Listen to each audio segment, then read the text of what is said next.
creo que eran las de la derecha, ¿no? Hemos estado trabajando, Bernardo y yo, en un tema que se ha estudiado desde muchas perspectivas en sociología de la ciencia y psicología de la ciencia. El tema de los descubrimientos simultáneos independientes se refiere a aquellos descubrimientos que hacen dos científicos en dos lugares diferentes y que en el momento en que hacen el descubrimiento y publican su seminal paper, no están enterados el uno del otro, y generalmente da lugar a muchos conflictos por quién fue primero, ¿no?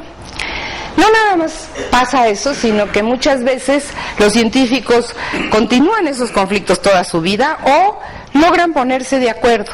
Y entonces o publican un nuevo paper donde firman los dos, o como en el caso de Herbig Haro, que hicieron el descubrimiento de las nebulosas al mismo tiempo, Herbig y Haro, ellos se conocieron en un congreso y al final le pusieron a las nebulosas Herbig Haro. Entonces, hay muchas negociaciones que se hacen a través de los a resultado de los descubrimientos simultáneos independientes. Algunos de los estudios que se han hecho sobre este tema se han preocupado por describir cuáles son las condiciones que llevan a que esto suceda. Mi perspectiva como psicóloga de la ciencia es que está muy difícil escribir una historia que está tan lejana, ¿no? Porque, bueno, cuando Merton empezó a hacer este tipo de estudios, él les llamaba múltiples, decía que cada vez iba a haber menos múltiples. De hecho, ahora que ya hay internet y uno está tan informado, pues ya casi no va a haber este tipo de descubrimientos, porque todo el mundo busca en las bases de datos, en Google, antes de publicar. Sí, entonces, ahora es un poco menos probable que haya descubrimientos simultáneos independientes. Pero el caso específico que nosotros vamos a describir aquí es el de las transformadas canónicas lineales. Este es un descubrimiento simultáneo independiente que se dio entre el 70 y el 71 y que no fue reconocido como tal hasta después de los años 90, que es parte de lo que vamos a probar en este análisis de redes sociales que hicimos de la coautoría, de las coautorías de estos artículos. Esta perspectiva metodológica es una innovación en la psicología de la ciencia, que es mi especialidad. Lo que a nosotros nos interesa es describir de alguna manera. Yo soy experta en formación de grupos y en dinámica de grupos, entonces a mí lo que me interesaba en un principio es ver cómo se fueron formando los grupos y cómo evolucionaron. Entonces, bueno, me tomó un rato descubrir una manera gráfica de describirlo y es lo que vamos a mostrar. Entonces, los dos artículos seminales que identificaron y que ocurrieron casi al mismo tiempo es el de Collins, que ahorita Bernardo les va a explicar, y es tu parte. Te dejo este pedacito. Sí, como seguramente ustedes, o algunos de ustedes preguntarán, ¿qué son las transformadas canónicas lineales? Hacer un ratito nada más. Se trata de describir qué son las transformadas canónicas lineales. Bueno, hay por lo menos dos formas de introducirlas. Una de ellas por... ¿Qué quieres? Regresarlo. Uno más. Bueno, Stuart Collins pues publicó esto en el Journal of the Optical Society.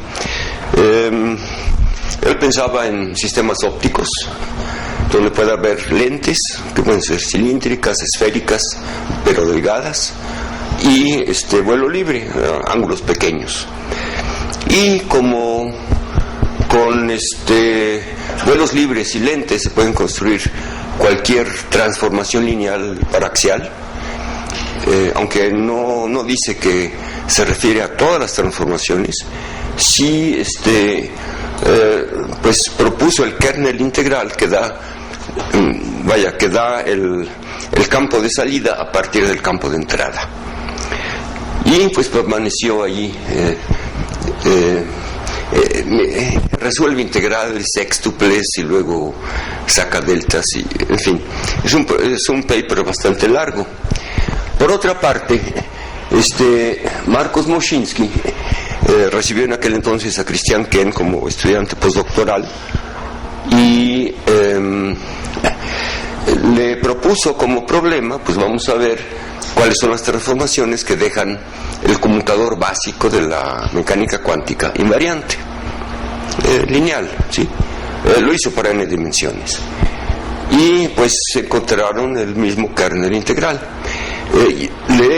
El verano pasado le pregunté otra vez a Christian Kent qué fue lo que movió a Marcos para proponerle ese problema.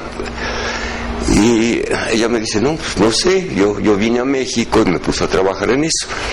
De hecho, él presentó esto en 1970 en el 15º Congreso Solvay y lo publicó en el 71.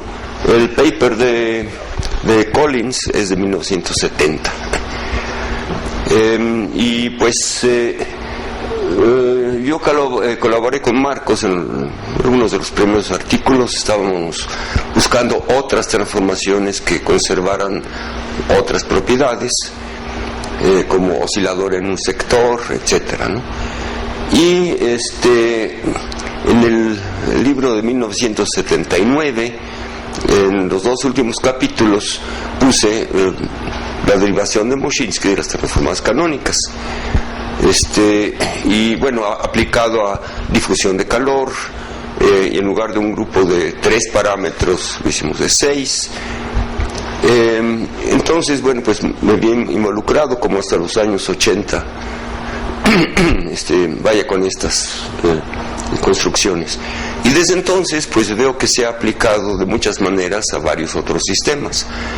Es una parte medular de la teoría de representaciones del grupo de Lorentz, en 2 más 1 dimensiones. Son matrices de 2×2. Se puede decir que buena parte de mi trabajo de investigación ha sido entender las matrices de 2×2. Los estudiantes se ríen, sí, pero si les doy un curso de 4 años de matrices de 2×2 no acabamos. Y bueno, pues de eso se tratan las transformadas. Incluyen las de Fourier, incluyen las de Fresnel, incluye multiplicación por una fase gaussiana, y todos los sistemas ópticos los clasifica muy bonito. Bueno, cuando Bernardo me platicó sobre esto, entonces a mí se me ocurrió que podríamos hacer un análisis de cómo sucedió esto, o sea, de cómo se formaron los grupos alrededor de estos 2 artículos y de cuándo fue que se logró como encontrar un grupo con el otro. Entonces decidimos, bueno, los autores tuvieron diferentes motivos, ya más o menos Bernardo les explicó de qué se trata.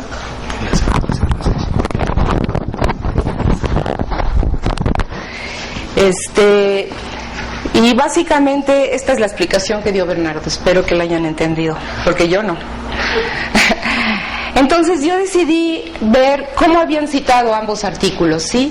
A través de los años. Hicimos un análisis de 1971 a 2013, y si ustedes ven esta gráfica, que fue la que nos prendió el foco, digamos, para hacer el estudio más amplio, que es que entre los años, entre los años de 1989 a 1996, estos grupos fluctuaron de la misma manera.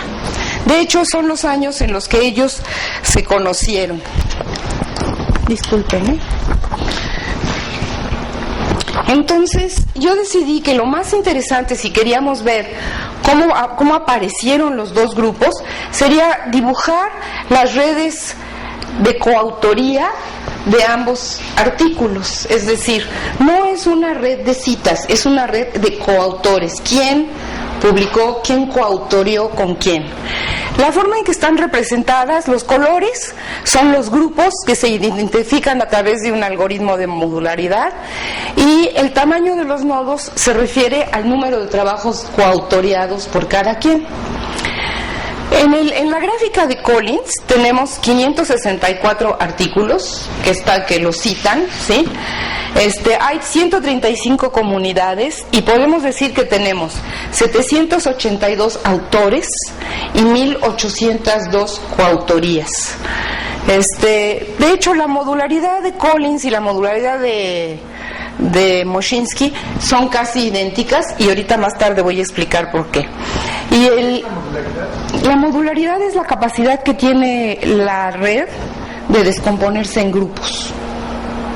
O sea, de hecho son los grupos de gente que coautoriaron entre sí. ¿Y qué son comunidades? Grupos. No son cliques, porque los cliques estarían pensados como que todos los lazos están conectados entre sí. Y en este caso tú puedes ver, vas a ver más adelante, porque tengo muchas gráficas, esto está descompuesto. Yo descompuse estas gráficas en periodos en un estudio longitudinal. Los colores te dan los grupos que se identifican como, ¿qué te diré? Como la gente que se conoce cara a cara, ¿no? Digamos, que es lo que a mí me interesa. Es como subjetivo entonces. No, nada, son coautores. No pudieron haber firmado el mismo artículo sin conocerse. No, pero es que ¿cómo se define una comunidad? ¿Cómo se define una comunidad?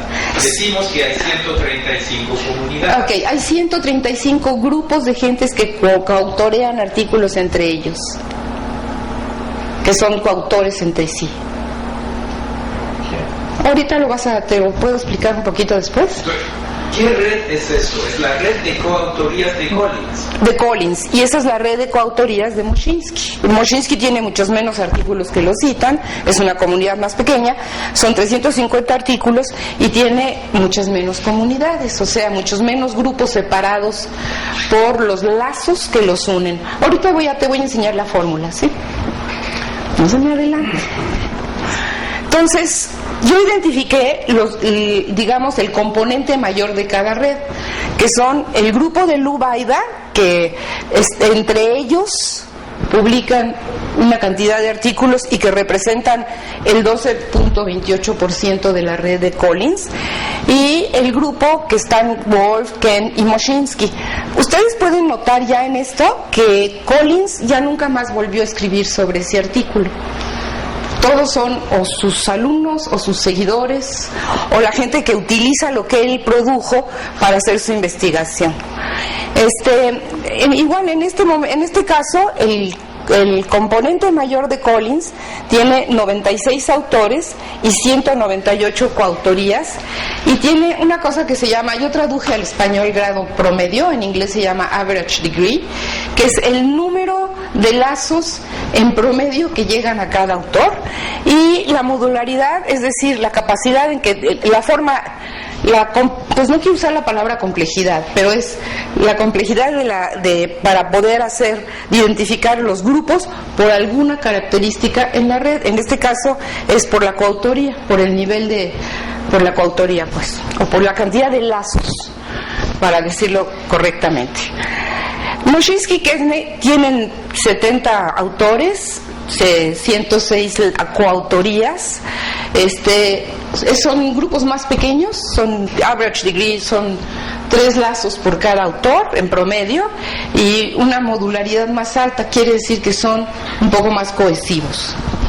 Entonces yo quise ver el tamaño de los grupos.